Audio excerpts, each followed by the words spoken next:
welcome back to another CGC short.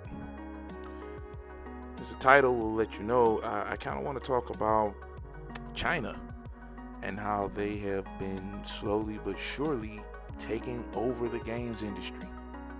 Last video, if you haven't watched it, we talk about the Game Pass issue. I mentioned how a new game called Delta Force is actually not new. It's been on PC for a while. It's coming out, and it's probably going to take a lot of Battlefield's space, right? What little space EA hasn't, done a great job of killing with the last few releases. That game is probably going to take some of its space, especially on the console side of things. If you notice, over the last few years, the main games that have been doing like massive numbers have been these Chinese market games. Like Wukong comes to mind. Power World, which is not Chinese, at least I don't think it is. Basically, everything from like East Asia, Korea, China, that stuff's taken over.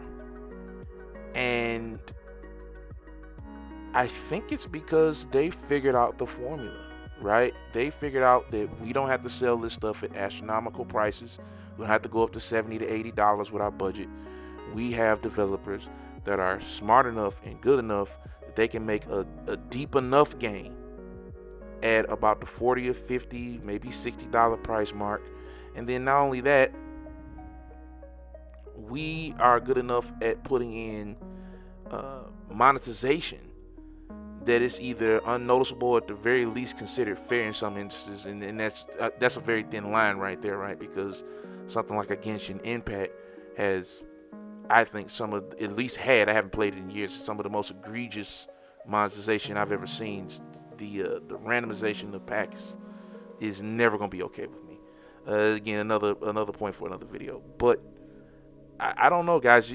Let me know what you think in the comments. It just seems like East Asia has it right now. The American games industry is crumbling. The Japanese industry is kind of, fighting back, coming back.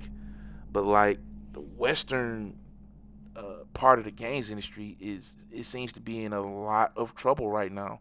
If they're not closing studios, they're canceling games prematurely.